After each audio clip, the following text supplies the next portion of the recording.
So hello class, I hope आप सब अच्छे होंगे। एंड मैं ऋषभ वेलकम करता हूँ आपका आपके अपने चैनल एग्जामिनेशंस पे।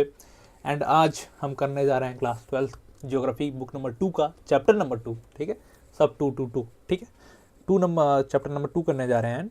एंड चैप्टर का नाम ह्यूमन सेटलमेंट है। ठीक है, एंड इसको बहुत छोटा सा चैप्टर है, तो मैंने सोचा इसको कहाँ कल वीडियो बनाऊं, तो आज ही मैंने वो वीडियो डाला है चैप्टर नंबर 1 का। एंड कल मैं इसको डाल दूंगा। ठीक है, तो मतलब देख लेना आप जब भी देखो आप। ठीक है, and please please please channel को सब्सक्राइब कर लो मेरे भाई यार। चैनल देखते हो बट आप सब्सक्राइब नहीं करते, ये तो बेईमानी है। ठीक है, पाप इसी को कहा गया है कलयुग में, याद रखो। ठीक है, तो अगर आपको पापी नहीं बनना है तो प्लीज़ सब्सक्राइब करो। ठीक है, यूनिट 2 हम करने जा रहे हैं ह्यूमन सेटलमेंट। बहुत छोटा सा चैप्टर है, बहुत जल्दी कवर करेंगे इसको हम। एंड कोशिश करेंगे, कोशिश क्या, मैं पूरी 100% दूंगा कि कोई भी कॉन्सेप्ट छूटे ना। अगर यहाँ पे छूट जाता है कोई भी कॉन्सेप्ट, ठीक है, तो आप नीचे कमेंट सेक्शन में कमेंट कर देना। ठीक है, कि भैया आपने ये टॉपिक नहीं पढ़ा है। हम जब इसकी इंपॉर्टेंट क्वेश्चंस करेंगे वहां पे मैं उसको कवर कर दूंगा। ठीक है, तो कोई भी टॉपिक एग्जाम से पहले छूटने नहीं वाला है। मैप के क्वेश्चन, चैप्टर वाइज एमसीक्यूज और मोस्ट इंपॉर्टेंट, एंड फिर 100 एमसीक्यूज, सारी चीजें इसी चैनल पे आने वाली हैं, सारा कुछ। ठीक है, हमारी प्लानिंग है उसी सीक्वेंस में। एंड एक इंपॉर्टेंट बात, 2 मिनट दे दो बस, सुन लो। ठीक है, अगर आप बोर्ड्स 2026 के लिए प्रिपेयर कर रहे हो तो हिस्ट्री, पॉलिटी और ज्योग्राफी, ये तीनों मैं पढ़ाता हूँ इसी चैनल पे। इसके लिए आप सब्सक्राइब कर सकते हो। और यही तीनों सब्जेक्ट अगर आप सीईटी में ऑप्ट किए हो, ठीक है, कि सीईटी में कैसे पेपर आते हैं, कोई कोर्स लेना चाहिए या नहीं, पीवाईक्यूज कहाँ पे मिलते हैं, मॉक टेस्ट कहाँ पे मिलते हैं, सारी चीज़ें मैं फ्री ऑफ कॉस्ट आपको इसी चैनल पे दूंगा। ठीक है, तो उसके लिए सिंपली आपको इस चैनल को सब्सक्राइब करके रखना है। बेस्ट कॉलेजेस डीयू के, ठीक है, चाहे बीएचयू के, सारे बेस्ट कॉलेजेस मैं आपको दिला सकता हूँ। ठीक है, सिर्फ और सिर्फ आपको क्या करना है, जो मैं बोलूँ वो पढ़ना है, एंड जैसे मैं बोलूँ वैसे करते जाना है बस। ठीक है, उसके अलावा आगे चल के आप कभी भी यूपीएससी की प्रिपरेशन करना चाहते हो, एसएससी का प्रिपरेशन करना चाहते हो, कि भैया सिलेबस क्या है, पेपर कैसे आता है, पेपर में क्या क्या दिक्कतें होती हैं, अभी तो आपको चीज़ें आसान लग रही होंगी, बट जब आप एक्चुअल प्रिपरेशन में जाओगे, ठीक है, तो चीज़ें बहुत ज़्यादा डिफिकल्ट होती हैं। बहुत ज़्यादा कई बच्चे होते हैं, जैसे मैंने था, जब स्टार्टिंग मैंने किया था, तो मैंने अपना 1 डेढ़ साल 2 साल लगभग मैंने वेस्ट किया है, क्योंकि मुझे गाइडेंस मेरे पास नहीं थी ठीक ठाक। मैं यूट्यूब पे 10 जगह भटक रहा था, तो बहुत चीज़ें मैंने खुद से सीखी हैं। तो मैं चाहता हूँ कि आप ऐसे ना भटको। ठीक है, तो इसलिए आप इस चैनल को सब्सक्राइब करके रखो। ठीक है, कोई भी डाउट है तो इंस्टाग्राम में हैंडल का लिंक है, वहाँ पे जाके पूछ सकते हो।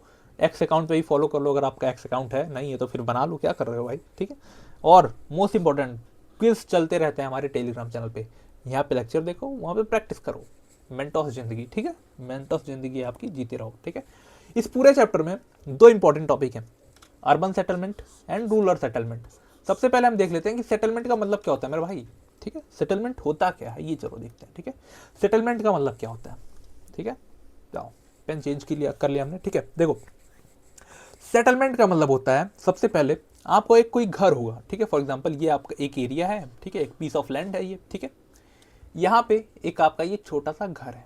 ठीक है, ये आपका एक छोटा सा, क्या है ये, एक छोटा सा घर है। ठीक है, झोपड़ी है। ठीक है, फिर यहाँ पे एक आपका चाचा का छोटा सा घर है। ठीक है, चाचा का छोटा सा घर है। ठीक है, यहाँ पे आपके बड़े पापा का छोटा सा घर है। ठीक, ये घर बना दिया हमने। ठीक है, अब देखो, आपके पास एक पूरा क्लस्टर ऑफ सेटलमेंट्स है, आप सभी लोग एक साथ रहते हो एक एक घर में। ठीक है, एंड ये एक पूरा एरिया है आपका। ठीक है, इस पूरे एरिया पे आपका कमांड है। ठीक है, इस पूरे एरिया पे क्या है, आपका कमांड है। कमांड है, इसी को हम क्या बोलते हैं, इसी को हम बोलते हैं सेटलमेंट बोलते हैं। ठीक है, जहाँ पे क्लस्टर ऑफ सेटलमेंट्स हो, क्लस्टर ऑफ डिविलिंग्स हो, एंड एक उस टेरिटरी के ऊपर आपका कमांड हो, उसी को हम क्या बोलते हैं, सेटलमेंट बोलते हैं। ठीक है, समझ में आई। इसका अगर डेफिनेशन पूछे कि व्हाट इज सेटलमेंट, या फिर अगर कोई भी क्वेश्चन पूछता है, तो आप क्या लिखोगे, the process of inherently involve grouping of people and appointing of territory as their resource base. ठीक है, इसी को हम क्या बोलते हैं, टेरिटरी बोलते हैं। पहले क्या होता है, लोग एक साथ इकट्ठा होते हैं, एक अपनी टेरिटरी बनाते हैं। ठीक है, एंड उस एरिया का जितना भी रिसोर्स होगा, आप फॉर एग्जांपल इस एरिया में, आप इस पीस ऑफ लैंड पे एक आम का पेड़ है, उस आम के मालिक कौन हुए, आप हुए। ठीक है, उस एरिया का जितना भी रिसोर्स होगा वो आपका हो जाएगा। ठीक है, आप उस एरिया में रहते हो, उस एरिया पे आपकी कमांड है, उसी को हम क्या बोलते हैं, सेटलमेंट बोलते हैं। अब सेटलमेंट भारत कई तरह के होते हैं, बेसिकली इस पूरे चैप्टर की जान ही सेटलमेंट है। ठीक है, तो सेटलमेंट हैमलेट होते हैं, ये सारी हम देखेंगे। देखो, छोटे से छोटे सेटलमेंट से लेके, ठीक है, बहुत छोटा सेटलमेंट हो सकता है और बहुत बड़ा सेटलमेंट हो सकता है, जिसको हम मेट्रोपॉलिटन सिटी बोलते हैं, या फिर मेगा सिटी भी बोलते हैं, ठीक है। बहुत बड़े बड़े सेटलमेंट्स होते हैं। आज के टाइम पे दिल्ली क्या है, एक सेटलमेंट ही है ना, कि आप यहाँ पे रहते हो, एक पूरा सेटलमेंट है, सब लोग साथ में रहते हैं, एंड इस पूरे टेरिटरी पे हमारा कमांड है, ठीक है। बाहर का कोई फॉर एग्जाम्पल यहाँ पे ऐसा कंट्री नेशन के हिसाब से बात करो कि ये पूरा कंट्री इंडिया है, इंडिया के रिसोर्सेज पे, इंडिया के टेरिटरी पे किसका कमांड है, इंडियन गवर्नमेंट का कमांड है, इंडिया के लोगों का कमांड है। कोई बाहर से तो आ नहीं जाएगा कि लेने की यहाँ पे जो आम हो रहा है वो हमारा है, ऐसा तो नहीं होगा ना, ठीक है। तो बहुत छोटे सेटलमेंट्स भी होते हैं, फॉर एग्जाम्पल गाँव में बहुत छोटे छोटे सेटलमेंट्स होते हैं, वही जब शहर में आओगे तो बहुत बड़े बड़े सेटलमेंट्स होते हैं। सेटलमेंट का साइज वेरी करता है रूरल से अर्बन की तरफ, ठीक है। अब चलो स्टार्ट करते हैं, थोड़ा सा डिफरेंसेस देखते हैं कि रूरल सेटलमेंट और अर्बन सेटलमेंट में क्या डिफरेंसेस हैं, ठीक है। सबसे बड़ा डिफरेंस ये है कि जो रूरल सेटलमेंट होता है ये टोटली मतलब मैक्सिमम डिपेंड होता है प्राइमरी एक्टिविटीज पे, मैक्सिमम मैं बात कर रहा हूँ, ठीक है। मैक्सिमम किस पे डिपेंड होता है, प्राइमरी एक्टिविटीज पे, लैंड बेस्ड एक्टिविटीज पे, खेती करेंगे, ठीक है। प्राइमरी एक्टिविटीज का मतलब समझे ना कि भाई पशुपालन हो गया या फिर खेती करना हो गया, ठीक है, ये सारी चीजें पे, ठीक है।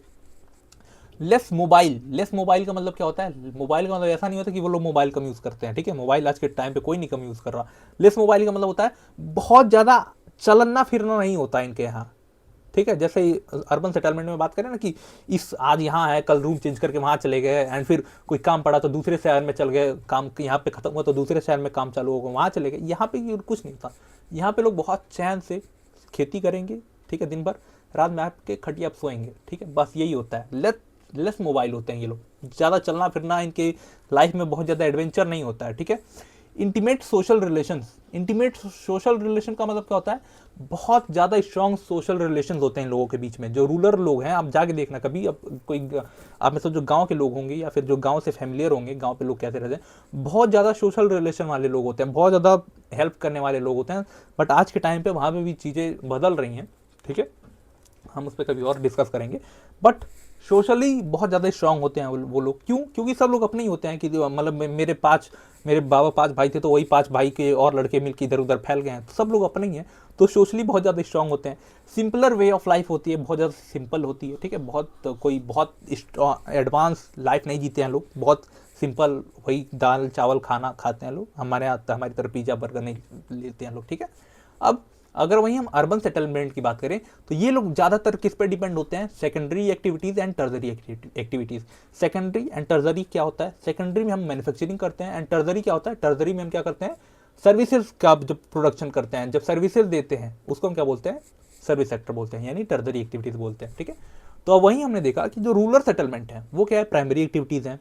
अर्बन सेटलमेंट क्या है, सेकेंडरी एक्टिविटीज़ एंड टर्जरी एक्टिविटीज़ यहाँ पे ज़्यादा परफॉर्म होती है, ठीक है। ये नोड्स ऑफ इकोनॉमिक ग्रोथ होते हैं। नोड्स ऑफ इकोनॉमिक ग्रोथ का मतलब क्या होता है, जो अर्बन सेटलमेंट्स होते हैं वो कंट्री की नोड्स ऑफ इकोनॉमिक ग्रोथ होते हैं, ठीक है। कंट्री की पूरी ग्रोथ इसी अर्बन सेटलमेंट्स पे डिपेंड होती है, ठीक है।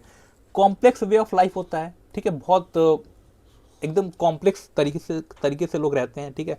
बहुत ज़्यादा हेडेक होता है काम का, टेंशन का, ठीक है। फॉर्मल सोशल रिलेशन होता है, ठीक है, फॉर्मल तरीके से लोग रहते हैं यहाँ पे, कोई इनफॉर्मल रिलेशन नहीं होता है, फॉर्मल रिलेशन होता है, हाय हेलो बस, ठीक है, उसके अलावा कुछ नहीं, ठीक है।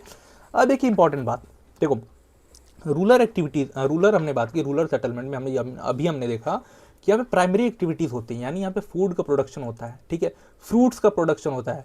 तो जो रॉ मटेरियल है, अब ऐसा तो नहीं है कि अर्बन के लोग खाना नहीं खाते हैं, तो जो फूड का जो प्रोडक्शन है ना, इंपोर्ट होता है, यानी जो फूड का और जो रॉ मटेरियल है उसका एक्सचेंज होता है। रॉ मटेरियल रूरल सेटलमेंट से अर्बन सेटलमेंट में जाता है, एंड अर्बन सेटलमेंट से रूरल सेटलमेंट में क्या जाता है, गुड्स एंड सर्विसेज जाती हैं। जैसे अब ऐसा तो नहीं है ना कि गांव में जियो का फैक्ट्री लगा हुआ है, गांव में जियो का ऑफिस खुला हुआ है, अर्बन सेटलमेंट में है, बट वो लोग गांव में भी अपनी सर्विसेज देते हैं, ठीक है। तो ये क्या हुआ, जो अर्बन सेटलमेंट है वो क्या देता है, यहाँ पे गुड्स एंड सर्विसेज का ऑफर करता है, एंड जो रूरल सेटलमेंट है उसके एक्सचेंज में क्या करते हैं, यहाँ पे food and raw material provide करते हैं, ठीक है। तो ये है difference between rural and urban settlement, ठीक है। अब एक इंपॉर्टेंट टॉपिक, ठीक है, सबसे पहले ये देख लेते हैं, ठीक है। वेट, थोड़ा सा आगे पीछे लग गया, कोई बात नहीं, चलो हम देखते हैं, ठीक है। अब देखो, जो रूरल सेटलमेंट है, इस पूरे चैप्टर की जान यही है, 4 तरह के अलग अलग तरीके के रूरल सेटलमेंट्स होते हैं। अभी हम चलेंगे, पढ़ेंगे, बहुत अच्छे से समझेंगे, ठीक है। 4 तरह अलग अलग तरह के रूरल सेटलमेंट्स होते हैं। पहला होता है क्लस्टर्ड सेटलमेंट, दूसरा होता है सेमी क्लस्टर्ड सेटलमेंट, तीसरा होता है हैमलेट सेटलमेंट, एंड चौथा होता है डिसअपियर्ड सेटलमेंट, ठीक है। 4 तरह के रूरल सेटलमेंट होते हैं, याद रखना। अब ऐसे 4 तरह के रूरल सेटलमेंट क्यों होते हैं भाई, ठीक है। रूरल सेटलमेंट का मतलब ये क्या होता है कि ये गांव है, वहाँ पे सब लोग रहते हैं, बट 4 तरह के अलग अलग रूरल सेटलमेंट, ऐसा क्यों हो गया, ठीक है। तो उसके पीछे कुछ फैक्टर्स रिस्पॉन्सिबल है, ठीक है, behind the different type of settlement. उसके पीछे कुछ फिजिकल फैक्टर भी रिस्पॉन्सिबल है, ठीक है, कुछ कल्चरल एंड एथनिकल फैक्टर भी रिस्पॉन्सिबल हैं, एंड कुछ सिक्योरिटी फैक्टर भी रिस्पॉन्सिबल हैं, ठीक है। समझ में आई बात। अब चलो सबसे पहले क्या करूँ मैं, इसको मैं समझा देता हूँ, ठीक है। इसको मैं पहले समझा देता हूँ, उसके बाद हम क्या करेंगे, कोशिश करेंगे, ठीक है। अब देखो, क्लस्टर्ड सेटलमेंट को हम क्या बोलते हैं, एग्लोमेरेटेड सेटलमेंट भी बोलते हैं। क्लस्टर्ड सेटलमेंट को हम क्या बोलते हैं, एग्लोमेरेटेड सेटलमेंट भी बोलते हैं, ठीक है। इसमें क्या होता है, ये पूरा गांव है, ठीक है, ये क्या है, एक पूरा गांव है हमारा, ठीक है, ये पूरा गांव है हमारा, ठीक है। चलो बढ़िया गांव है। अब देखो यहाँ पे क्या होगा, क्लस्टर्ड टाइप ऑफ सेटलमेंट्स जो होंगे, वहां पे क्या होगा, जो घर होंगे ना, जितने भी घर होंगे सबके, वो गांव के बीचों बीच में होंगे, सबके घर एक साथ होंगे, पैटर्न में होंगे, अपने पास होंगे, पास पास में होंगे। देखो जैसे यहाँ पे घर है ना, सबके घर पास पास में है, पास पास में है, ठीक है। कॉम्पैक्ट होते हैं, closely build up of area होते हैं, ठीक है, क्लोजली बिल्ड अप एरिया होते हैं, ठीक है, बहुत पास पास में होते हैं घर, ठीक है। और क्या होता है, यहाँ इन लोगों के जो फार्म्स होते हैं, इन लोगों की जो किसान खेती होती है, मतलब जो खेत होते हैं, वो इन लोगों के घर से दूर होते हैं, ठीक है। जैसे इधर कोई खेत हो गया एक का, कोई इधर खेत हो गया, कोई इधर खेत हो गया, सबके खेत और इन सबका घर अलग अलग होता है। ऐसा नहीं होता कि घर के सामने खेत है, ऐसा कुछ नहीं होता, ठीक है। यहाँ पे सबका खेत अलग होता है, दूर होता है घर से, ठीक है, घर अलग होता है, घर सबके एक साथ क्लोज बने होते हैं, ठीक है। अब यहाँ पे सबसे जानने वाली पहचानने वाली बात ये होती है ऐसे सेटलमेंट्स को, कि ये कोई ना कोई जियोमेट्रिक पैटर्न बनाते हैं, ठीक है, जियोमेट्रिक पैटर्न बनाते हैं, जैसे रेक्टेंगुलर, लीनियर, जैसे ग्रिड पैटर्न, ऐसा कोई पैटर्न बनाएंगे। यहाँ पे देखो, जैसे ये क्या बना रहा है, ये एक रेक्टेंगुलर पैटर्न बना रहे हैं, ये क्या बना रहे हैं, एक लीनियर पैटर्न बना रहे हैं, ठीक है। तो कोई ना कोई पैटर्न बनेगा इनमें से, ग्रिड पैटर्न बनेगा। जैसे ग्रिड पैटर्न क्या होता है, ऐसे ऐसे, ठीक है, ऐसे ग्रिड पैटर्न बना दी, यहाँ पे घर है, यहाँ पे घर है, फिर यहाँ पे घर है, फिर यहाँ पे घर है, तो ऐसा क्या होता है, ग्रिड पैटर्न बना दिया इन्होंने, ठीक है। अब देखो, अब ऐसा क्यों होता है और कहाँ होता है, ठीक है, ऐसा क्यों होता है और कहाँ होता है, ठीक है, ये सबसे देखते हैं। सबसे पहले होता है, सबसे पहले हम देखते हैं फर्टाइल एलुवियल प्लेन्स में ऐसा मिलता है। अब फर्टाइल एलुवियल प्लेन्स कौन से होते हैं एरिया, वही जो हमने अभी बात की थी ना फर्स्ट चैप्टर में, नॉर्दर्न प्लेन्स के बारे में हमने बात की थी, क्या बोलते हैं इसको हम, उत्तर प्रदेश, क्या है, बिहार एंड बांग्लादेश, बांग्लादेश बार बार याद आता है, वेस्ट बंगाल, ठीक है। ये सब जो एलिवियल प्लेन्स वाले हैं, ठीक है, यहाँ पे ऐसे सेटलमेंट्स आपको देखने को मिलेंगे, जिसका यहाँ पे जिसका क्या बोलते हैं वो, जिसका गांव इस एरिया में है, बिहार में है, उत्तर प्रदेश में है, उनसे आप पूछना कि यहाँ पे बहुत ऐसे एरिया मिल जाएंगे आपको, ठीक है, क्लस्टर्ड सेटलमेंट वाले यहाँ पे एरिया मिलेंगे आपको, ठीक है। बुंदेलखंड रीजन कहाँ पे है, बुंदेलखंड हमारा उत्तर प्रदेश का एरिया है, ठीक है, जो लोअर पार्ट है, ठीक है, वहाँ पे, और नागालैंड में भी और बुंदेलखंड रीजन में भी ऐसे सेटलमेंट्स मिलते हैं। यहाँ पे रीजन क्या है, यहाँ पे सिक्योरिटी रीजन है।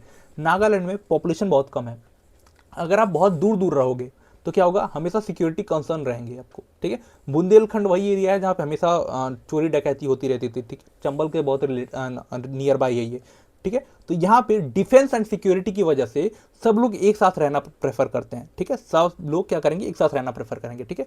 राजस्थान में भी एक ऐसा सेटलमेंट्स, ऐसे सारे सेटलमेंट्स मिलते हैं। वहाँ पे क्या रीजन है, वहाँ पे रीजन है वाटर स्कैरसिटी का, मतलब, ठीक है, वाटर स्कैरसिटी। राजस्थान में जैसा पानी नहीं है, आप सबको पता है, ठीक है, वहाँ पे पानी की कमी है इन पर्टिकुलरली जो जैसलमेर वाला एरिया है, ठीक है, जहाँ पे रेगिस्तान है, वहाँ पे पानी की कमी है। तो वहाँ पे लोग ऐसे क्लस्टर्ड सेटलमेंट्स में रहना प्रेफर करते हैं, ठीक है, जहाँ पे सब लोग एक साथ रहते हैं, सब लोग एक साथ जाते हैं पानी भरने और सारा काम अपना करना, ठीक है। तो क्लस्टर्ड सेटलमेंट मैंने अच्छे से समझा दिया, डिटेल में समझा दिया, ठीक है। अब हम देखते हैं सेमी क्लस्टर्ड सेटलमेंट।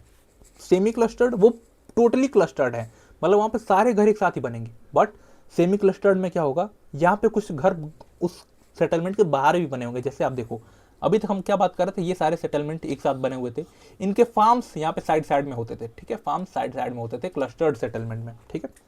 बट अब क्या होगा, अब आप ध्यान से सुनना, अब क्या होगा, अब कुछ घर इस साइड में भी बने होंगे, कुछ घर इस साइड में भी बने होंगे, ठीक है। आप देखते नहीं गांव में रोड पे साइड में एक घर बना होता है, फिर उस रोड के अंदर जाओगे तो पूरा गांव मिलेगा, ठीक है। तो गांव की स्टार्टिंग में ही 2-4 घर बने हैं, एंड फिर अंदर जाओगे तो और ऐसा सेटलमेंट मिलेगा आपको, ठीक है, पूरा क्लस्टर्ड सेटलमेंट, ठीक है। तो वही वाला एरिया है, ठीक है। तो ऐसा क्यों होता है, ये मोस्टली डोमिनेटेड होता है, ये मोस्टली किस वजह से होता है, इथनिक कॉन्फ्लिक्ट की वजह से। क्यों, देखो फॉर एग्जांपल यहाँ पे कोई एक कम्युनिटी है, एक कम्युनिटी जो बहुत ज़्यादा डोमिनेट करती है, ठीक है, इसके पॉलिटिकल कनेक्शन भी हैं, बहुत सारे कनेक्शन, ठीक है। तो ये क्या करेगी, ये जो कोर पार्ट है विलेज का, ठीक है, जो कोर पार्ट है इसमें अपना वर्चस्व वो कर देगी, ठीक है, यानी यहाँ पे वो रहेगी, ठीक है। एंड जो माइनॉरिटी जो होंगे, ठीक है, जो दबने वाले ग्रुप होगा, ठीक है, उसको क्या करेंगे ये लोग यहाँ से हटा के गांव के बाहर रहने के लिए भेज देंगे, ठीक है। गांव के बाहर अपना सेटलमेंट ये लोग बनाएंगे, ठीक है, जो माइनॉरिटी लोग होंगे, ठीक है। जो डोमिनेंट कम्युनिटी होती है वो क्या करती है, जो मेन कोर सेंटर है वो अपना वो कर लेगी, एंड जो माइनॉरिटी होगी, ठीक है, जो माइनॉरिटी होगी, जो कम वीकर सेक्शन होगा सोसाइटी का, उस विलेज का, उसको बाहर भेज दिया जाएगा रहने के लिए। ये सिर्फ और सिर्फ किसकी वजह से होता है, सोशल एंड एथनिकल कॉन्फ्लिक्ट की वजह से, ठीक है। हो सकता है कास्ट की वजह से हो सकता है रिलीजन की वजह से हो, ठीक है, किसी वजह से होगा, बट ऐसा चीज़ें तभी पॉसिबल हैं, सेमी क्लस्टर्ड सेटलमेंट्स तभी बनेंगे अगर उसके पीछे कोई social and economical, social and ethnical conflict होता है, ठीक है। ये ज़्यादातर गुजरात में एंड राजस्थान में पाए जाते हैं, ठीक है, समझ में आई बात। अब देखो, अब हमारा तीसरा टाइप आता है, वो है हैमलेट सेटलमेंट, हैमलेटेड सेटलमेंट, ठीक है। ये क्या होते हैं, ये जैसे ये एक एरिया है, ये प्लान ए है, ये बी है, ये सी है, ये डी है, ठीक है। अब देखो एक कोई गांव है, ये एक पूरा बड़ा गांव है, ठीक है, एक पूरा बड़ा गांव है, बट यहाँ पे क्या है, ये सेटलमेंट्स बने हुए हैं अलग अलग, ये एक सेटलमेंट है, ये अलग सेटलमेंट है, ये अलग सेटलमेंट है, ये अलग सेटलमेंट है, फिजिकली सब एक दूसरे से अलग हैं, ठीक है, बट एक प्रॉपर गांव है। यानी इस पूरे गांव का नाम फॉर एग्जांपल मान लो क्या बलरामपुर रखते हैं, ठीक है, बलरामपुर ये विलेज है, ठीक है। बट यहाँ पे क्या है, ये अलग अलग कुछ कुछ फिजिकली सेपरेटेड यूनिट्स बने हुए हैं, ठीक है, कुछ फिजिकली सेपरेटेड यूनिट्स बने हुए हैं, जैसे ए है, बी है, सी है। इसी को कुछ लैंग्वेज में जैसे पन्ना बोला जाता है, पारा बोला जाता है, पाली बोला जाता है, धानी बोला जाता है, नागला बोला जाता है। तो ऐसा अगर ऐसा नाम कोई पूछ दे कि ये क्या है एमसीक्यू में, पन्ना, सीबीएसई में तो नहीं, बोर्ड्स में तो नहीं, बट हो सकता है कि ये सीवीटी में पूछे आपसे, ठीक है। तो इसलिए ये नाम जो है लोकल नाम है, याद करके रखो आप, ठीक है। इसी को टोला भी बोलते हैं, ठीक है, टोला, टोला भी इसी को बोलते हैं कि ये टोला है, वो टोला है, ठीक है। तो ऐसा टोला भी होता है, इसी को टोला बोलते हैं, ठीक है। सारे टोला अलग अलग होते हैं, बट एक पर्टिकुलर गांव के अंदर में होते हैं, ठीक है, फिजिकली सेपरेट होते हैं एक दूसरे से, बट उनका प्रॉपर नाम एक ही होता है, ठीक है। मोटिवेशन इसका भी वही सेम हो सकता है कि एक पर्टिकुलर एथनिक लोग एक एरिया में रहेंगे, बी एक एरिया में रहेंगे, ऐसा होता है, ठीक है। वही रीजन हो सकता है इसके पीछे भी, ठीक है। ये कहाँ पे, छत्तीसगढ़ में हिमालयास की वैलीज में, लोअर गंगा प्लेन्स में मिलते हैं ये सारे सेटलमेंट्स, ठीक है। लोकेशन याद करके रखा। और चौथा जो सबसे इंपॉर्टेंट तो नहीं कि इसको सबसे आसान होता है याद करना, वो है डिसअपियर्ड सेटलमेंट या फिर आइसोलेटेड सेटलमेंट, ठीक है। नाम से पता चल रहा है डिसअपियर्ड या फिर आइसोलेटेड सेटलमेंट, ठीक है। अब देखो इसमें क्या है, ये पूरा प्लेन्स है, ठीक है, जैसे पहाड़ है, ये पूरे पहाड़ हैं, कोई एक घर यहाँ बना हुआ है, कोई एक घर यहाँ पे बना हुआ है, कोई एक घर यहाँ बना हुआ है, कोई एक घर यहाँ बना हुआ है, यहाँ है, यहाँ है, इतने दूर दूर सेटलमेंट्स बने हुए हैं, डिसअपियर्ड सेटलमेंट है ये, ठीक है। आइसोलेटेड हर्ट्स होते हैं, ठीक है, जो पूरे लार्ज एरिया में फैले हुए हैं, ठीक है। रिमोट्स हैं, रिमोट्स एरिया, रिमोट जंगल और स्मॉल हिल्स में पाए जाते हैं ये, ठीक है। आप जाओगे देखो उत्तराखंड में या फिर हिमाचल प्रदेश में, जो पर्टिकुलर प्लेन्स से हट के हैं, फॉर एग्जांपल हिल्स पे अगर कोई सेटलमेंट है, हिल्स पे भी लोग रहते हैं, तो वो लोग ऐसे सेटलमेंट्स में रहते हैं, एक पहाड़ पे दूसरा घर है तो दूसरे पहाड़ पे दूसरा घर है, ऐसा होता है, ठीक है। 10 किलोमीटर 12 किलोमीटर चढ़ के लोग आते जाते हैं, ठीक है, इतना दूर दूर सेटलमेंट्स होते हैं, ठीक है। इसी को हम क्या बोलते हैं, इसी को हम डिसअपियर्ड सेटलमेंट होते हैं। इसके पीछे क्या रीजन होता है, इसके पीछे रीजन होता है एक्सट्रीमली फ्रेगमेंटेड टेरेंस, ठीक है। टेरेंस ही मतलब उसका जो लैंडस्केप है इतना वो नहीं है कि सब लोग एक साथ रह सके, ठीक है, या फिर पॉपुलेशन ही नहीं है वहाँ पे, ठीक है। इसका एग्जाम्पल जैसे मेघालय, उत्तराखंड, हिमाचल प्रदेश, केरला में जहाँ पे पहाड़ है, नीलगिरी, ठीक है, नीलगिरी हिल्स, ठीक है, जहाँ पे होती है, वहाँ पे कुछ टाइप ऑफ सेटलमेंट्स ऐसे मिलते हैं हमें, इसलिए मैंने केरला रखा हुआ है।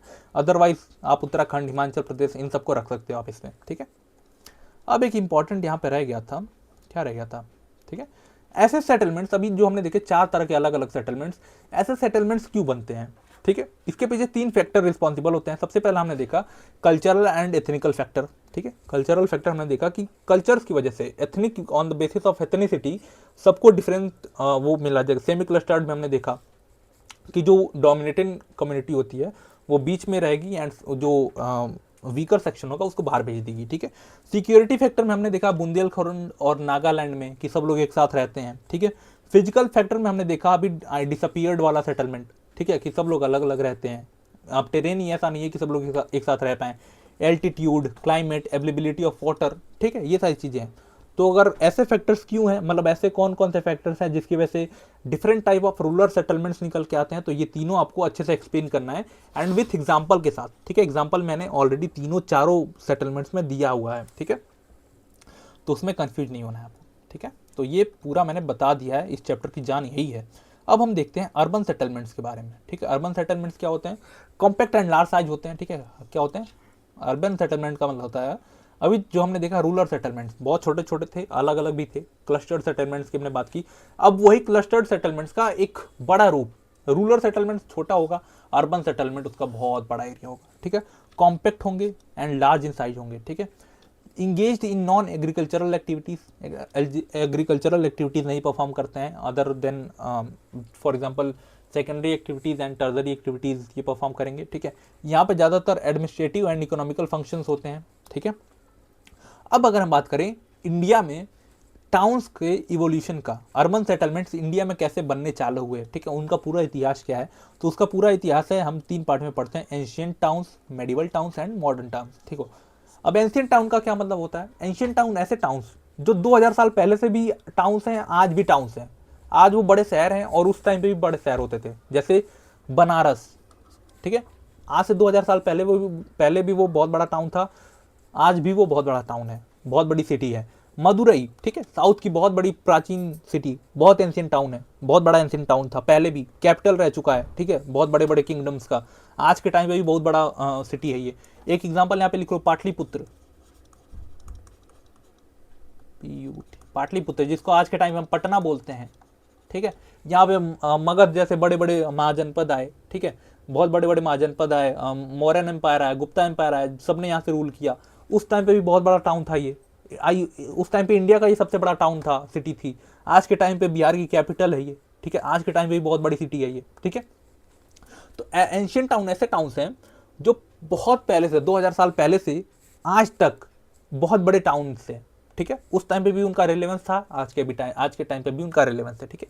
अब मेडिवल टाउन्स कौन से होते हैं? मेडिवल टाउन्स ऐसे होते हैं जो मेडिवल टाइम में, फॉर एग्जांपल 7th सेंचुरी से लेके 15th सेंचुरी के बीच में डेवलप हुए, 15th सेंचुरी के बीच में डेवलप हुए, जैसे लखनऊ, जैसे दिल्ली, जैसे आगरा, जैसे नागपुर। ये ऐसे टाउन्स हैं जो जिनका एंशियंट टाइम में कोई महत्व नहीं था। दिल्ली का एंशियंट टाइम में महत्व था सिर्फ और सिर्फ एक मगध, दिल्ली को हम इंद्रप्रस्थ के नाम से जानते थे। मगध में एक महाजनपद की, मगध में बोल रहा हूँ, महाजनपद में एक महाजनपद की कैपिटल होती थी, ये इंद्रप्रस्थ के नाम से जाना जाता था, ठीक है। बट बहुत टाइम तक ये डिसअपियर्ड रह चुकी है। इसका जो रिवाइवल होता है वो होता है मेडिवल टाइम में। लखनऊ का कोई नाम नहीं जानता था, इसका रिवाइवल कब हुआ? मेडिवल टाइम में, जब जो टर्क्स थे, जैसे मुस्लिम थे, जो जब हमारे ऊपर आक्रमण हुए, ठीक है, मुस्लिम थे जो अफगान थे, उन्होंने इस सारे सेटलमेंट्स को, ये सारे जो सिटीज़ हैं उनको बनाना स्टार्ट किया, फोर्ट टाउन्स, ठीक है। किसी ने आगरा को कैपिटल बनाया, किसी ने दिल्ली को कैपिटल बनाया, ठीक है, नागपुर को किसी ने कैपिटल बनाया होगा, ठीक है। तो ये क्या थे? उस टाइम पे मेडिवल टाइम में जो किंगडम्स हुआ करती थी उनके हेडक्वार्टर्स थे, ठीक है, उनके कैपिटल्स हुआ करती थी, ठीक है। मॉडर्न टाउन की अगर हम बात करें तो मॉडर्न टाउन की अगर हम बात करें, ठीक है, मॉडर्न टाउन की, तो ये 15th सेंचुरी के बाद बने हैं, ठीक है, 15th सेंचुरी के बाद बने हैं। एंड स्पेशली इसको किसने बनाया है? यूरोपियंस ने बनाया है। जैसे सूरत को, दमन को, गोवा को, बॉम्बे को, मद्रास को, कोलकाता को, इसको किसने बनाया है? इसको बनाया है हमारे मॉडर्न्स, इनको किसने बनाया? यूरोपियंस ने इसको इंपॉर्टेंस दी, ठीक है। क्यों? क्योंकि ये वो ट्रेड करने आए थे, एंड ट्रेड करने आए थे तो पोर्ट से ही ट्रेड होता था। तो जो पोर्ट के साइड में जो सिटीज़ थी, जैसे सूरत है, दमन है, गोवा है, उन सबको इन्होंने डेवलप किया, ठीक है। इसी को हम क्या बोलते हैं? मॉडर्न टाउन बोलते हैं, सॉरी, मॉडर्न टाउन याद आ रहा है बार बार, ठीक है। कुछ हिल स्टेशंस भी हैं इसमें, ठीक है। एडमिनिस्ट्रेटिव कैपिटल्स भी हैं बहुत सारी, जैसे बॉम्बे है, मुंबई, ठीक है, और मद्रास भी है, चेन्नई जिसको हम बोलते हैं, कोलकाता। इसमें से कुछ एडमिनिस्ट्रेटिव कैपिटल्स भी हैं, आज के टाइम में भी कैपिटल्स हैं, ठीक है। बट इसको ग्रो करने के पीछे सबसे बड़ा हाथ किसका था? यूरोपियंस का था, ठीक है। Modern towns Europeans, medieval towns कौन से? जो इस टाइम पे जो किंगडम्स हुआ करती थी वो, एंड एंशियंट टाउन्स ऐसे जो 2000 साल पुराने से लेके अभी तक बहुत बड़े टाउन्स ही हैं वो, ठीक है। ठीक है, 2000 साल पहले भी रिलेवेंस थे, आज भी रिलेवेंट है ये, ठीक है। अब अगर हम पोस्ट इंडिपेंडेंस डेवलपमेंट की बात करें कि कुछ ऐसे भी टाउन्स थे जो हमारे इंडिपेंडेंस के बाद डेवलप हुए, जैसे दुर्गापुर, ठीक है। दुर्गापुर कहाँ है? दुर्गापुर है हमारा वेस्ट बंगाल में, ठीक है, बहुत बड़ा इंडस्ट्रियल टाउन है ये, ठीक है। जैसे सिंदरी, ठीक है, जैसे भिलाई, ठीक है, भिलाई, ठीक है। ऐसे टाउन्स जो हमारे इंडिपेंडेंस के बाद बहुत डेवलप्ड हुए, ठीक है। कुछ सैटेलाइट टाउन भी डेवलप हुए मेट्रोपॉलिटन सिटीज के अराउंड, जैसे ये दिल्ली है, ठीक है, ठीक है, एक मेट्रोपॉलिटन सिटी है, मेडिवल टाइम से ही ग्रो करती हुई आ रही है, एक इंपॉर्टेंट सिटी है। इंडिपेंडेंट के बाद क्या होता है, यहाँ पे और सारे इसके अगल बगल और सारे जो सिटीज़ हैं वो धीरे धीरे डेवलप होती हैं, सैटेलाइट टाउन्स जिनको हम बोलते हैं, जैसे गाजियाबाद, नोएडा, गुरुग्राम, ये सारे दिल्ली के अराउंड में डेवलप करने लगते हैं एज अ सैटेलाइट टाउन, ठीक है। अब हमारा इंपॉर्टेंट टॉपिक ये खत्म होने वाला है, चलो हम देखते हैं, ठीक है। एक इंपॉर्टेंट टॉपिक की स्टैटिक्स की बात करें अगर हम, ठीक है, अगर देखो अर्बन पॉपुलेशन का मतलब क्या होता है? अर्बन पॉपुलेशन का मतलब होता है टोटल पॉपुलेशन, ठीक है, टोटल पॉपुलेशन एंड ऊपर में क्या रहेगा? अर्बन पॉपुलेशन, ठीक है। मतलब पूरे कंट्री की पॉपुलेशन कितनी है एंड पूरे कंट्री में कितने लोग शहर में रहने वाले हैं, उसी को हम जब डिवाइड कर देते हैं तो हमारे पास आ जाता है अर्बनाइजेशन, ठीक है। 2011 के अराउंड, ठीक है, 2011 में जब हमारा सेंसेक्स हुआ था तो उस टाइम पे हमारी टोटल पॉपुलेशन का 31% पॉपुलेशन ही अर्बन सेंटर्स में रहती थी, ठीक है, अर्बन सेंटर्स में रहती थी। और ये 2020 मतलब 20th सेंचुरी के बाद 11% का इंक्रीज है, यानी 2020 में, ठीक है, 20th सेंचुरी में सी में सिर्फ और सिर्फ कितनी पॉपुलेशन रहती थी? 20% पॉपुलेशन हमारी सिटीज में रहती थी। बट ये 21st सेंचुरी में क्या हुआ है? 19th सेंचुरी हो, सॉरी, यहाँ पे 19th सेंचुरी में हमारी टोटल पॉपुलेशन का जो अर्बनाइजेशन है वो सिर्फ और सिर्फ 20% था। वही 20th सेंचुरी में 11% इंक्रीज होके कितना हो चुका है? 31st हो चुका है। आज के टाइम पे ये और ज़्यादा बढ़ जाएगा जब डेटा आएगा तो, ठीक है। अब emergence of new towns play important role in growth of urban population. अब धीरे धीरे जो गांव थे पहले बहुत पिछड़े गांव थे, अब धीरे धीरे वो भी ग्रो कर रहे हैं, एंड जो उस टाइम पे थोड़े से बड़े टाउन्स थे, जो बड़े गांव थे, अब वो धीरे धीरे टाउन्स बनते जा रहे हैं, ठीक है। तो अब उन टाउन्स को भी as a city urban centres consider किया जाता है, ठीक है। समझ में आई बात? देखो अब एक इंपॉर्टेंट कॉन्सेप्ट आता है अर्बन एग्लोमरेशन का, ठीक है। अर्बन एग्लोमरेशन का मतलब क्या होता है, ठीक है। अब अर्बन एग्लोमरेशन का मतलब क्या होता है? देखो दिल्ली है ये, ठीक है, वेट, ठीक है, ठीक है, दिल्ली है ये, ठीक है, ये दिल्ली है ये, ठीक है। एंड इसके अगल बगल, ठीक है, इसके अगल बगल कुछ टाइम पहले गांव होते थे, ठीक है, कुछ टाइम पहले क्या थे? ये गांव थे, ठीक है। जैसे ये गुरुग्राम हो गया, ये नोएडा हो गया, ये हरियाणा का पानीपत हो गया, ये सोनीपत हो गया, ये सब क्या थे? ये छोटे छोटे क्या थे? टाउन्स थे, ठीक है। अब देखो अर्बन एग्लोमरेशन में क्या होता है, ये जो छोटे छोटे टाउन है ना, ये दिल्ली के इन्फ्लुएंस की वजह से ये धीरे धीरे सिटीज में कन्वर्ट होने लगते हैं, ठीक है। बहुत बड़ी बड़ी सिटीज बनने लगती हैं, ठीक है। जैसे नोएडा है, गुरुग्राम है, आज के टाइम पे क्या है? ये बहुत बड़ी बड़ी सिटीज बन चुकी हैं। पहले क्या था? ये गांव ही तो हुआ करते थे, नोएडा गांव था, ठीक है, वहाँ पे कोई पूछने वाला नहीं था। लेकिन आज के टाइम पे देखो, ठीक है, आज के टाइम पे वहाँ पे जिसकी ज़मीन है वो कमा रहा है, ठीक है, बेच के उसको। तो ये धीरे धीरे क्या है? दिल्ली के इन्फ्लुएंस की वजह से, चूंकि दिल्ली एक इंपॉर्टेंट अर्बन सेंटर्स निकल के आया है मेडिवल इंडिया से ही, तो आज के टाइम पे उसका इन्फ्लुएंस इतना है कि अगल बगल के जो टाउन्स हैं वो भी धीरे धीरे क्या है? वो सिटीज़ में कन्वर्ट होते जा रहे हैं। एंड जो अर्बन सेंटर्स की जो फैसिलिटीज़ होती हैं, सारी चीज़ें वहाँ पे अवेलेबल होती जा रही हैं, ठीक है। इसी को हम क्या बोलते हैं? इसी को हम बोलते हैं अर्बन एग्लोमरेशन, ठीक है। क्लास 1 टाउन्स क्या होते हैं? जो छोटे छोटे टाउन्स होते हैं। मेट्रोपॉलिटन सिटीज़ क्या होती हैं? मेट्रोपॉलिटन सिटीज़ कौन सी होती हैं? जिस सिटी की पॉपुलेशन 10 लाख से ज़्यादा हो, ठीक है। 10 लाख से अगर किसी सिटी की पॉपुलेशन ज़्यादा है उसको हम क्या बोलेंगे? मेट्रोपॉलिटन सिटी बोलेंगे। मेगा सिटी कौन सी होती है? मेगा सिटी कौन सी होती है? जिसकी पॉपुलेशन 1 करोड़ से ज़्यादा हो, ठीक है, 1 करोड़ से ज़्यादा हो पॉपुलेशन, उसको हम क्या बोलेंगे? मेगा सिटीज़ बोलेंगे, ठीक है। अब हमारी कंट्री में मेट्रोपॉलिटन सिटीज़ तो बहुत ज़्यादा है, ठीक है, बहुत ज़्यादा है, ठीक है, मोर है, ठीक है। अगर हम मेगा सिटीज़ की बात करें तो ये गिने चुने ही हैं, ठीक है, जैसे दिल्ली है, मुंबई है, ठीक है, ऐसी सिटीज़, ठीक है। अब आपका एक काम है, एक थोड़ा सा और इस पे डेटा पे रिसर्च करना और कुछ इंपॉर्टेंट ढूंढना कि मेगा सिटी तो और कौन कौन सी है, ठीक है। वेस्ट बंगाल का कैपिटल क्या है बताओ, ठीक है। अब देखो, on the basis of functions हमने टाउन्स को कई पार्ट में कैटेगराइज किया है, जैसे administrative town, industrial town, transport town, commercial town, mining town, education town, tourist town, ठीक है, बहुत टाउन। जैसे एडमिनिस्ट्रेटिव टाउन्स कौन से हो गए? जैसे भोपाल है, जैसे लखनऊ है, ठीक है, लखनऊ है। अब ऐसा नहीं है कि लखनऊ एडमिनिस्ट्रेटिव टाउन है तो वो टूरिज्म टाउन नहीं हो सकता है, बिल्कुल हो सकता है। क्यों? क्योंकि एडमिनिस्ट्रेटिव वर्क यहाँ पे होता है, उत्तर प्रदेश की कैपिटल है तो वहाँ पे एडमिनिस्ट्रेटिव वर्क भी होगा, but at the same time वो टूरिज्म के लिए भी इंपॉर्टेंट है, वहाँ पे टूरिस्ट भी जाते हैं, ठीक है। तो ऐसा नहीं है कि कोई एक अगर टाउन है तो वो सिर्फ और सिर्फ वही फंक्शन करेगा, ठीक है, टाउन हर फंक्शन कर सकते हैं, ठीक है। कुछ इंडस्ट्रियल टाउन होते हैं, ठीक है, इंडस्ट्रियल टाउन कौन से होते हैं आप बताओगे, ठीक है, जैसे भिलाई है, जैसे दुर्गापुर अभी हमने देखा। आपसे एक नंबर में क्वेश्चन आता ही है एमसीक्यू कि which one of the following is transport cities, which of one of the following is administrative town, ठीक है, ऐसे क्वेश्चन आता है, 4 ऑप्शन दिए होते हैं, ठीक है। जैसे मेरे टाइम पे क्वेश्चन आया था which one of the following is educational town, and उसमें एक एग्जांपल था, एक ऑप्शन था कोटा का, ठीक है, कोटा राजस्थान, जहाँ पे नीट की तैयारी करने बच्चे जाते हैं, ठीक है, कोटा, ठीक है, उसका एग्जांपल था तो मैंने लगा दिया था यहाँ पे। तो ऐसे ही क्वेश्चन यहाँ पे फंसते हैं, बच्चे जिनको बहुत ज़्यादा नॉलेज नहीं है सिटीज़ के बारे में वो यहाँ पे फंस जाते हैं, ठीक है। माइनिंग टाउन क्या होती है? माइनिंग टाउन के बारे में आपको पता लगाना है, ठीक है। कॉमर्शियल टाउन क्या होते हैं? जहाँ से ट्रेडिंग स्टार्ट होती है, कॉमर्शियल टाउन जैसे सूरत की अभी हमने बात की, गोवा की हमने बात की, ऐसे टाउन, ठीक है। टूरिज्म टाउन जैसे जयपुर हो गया,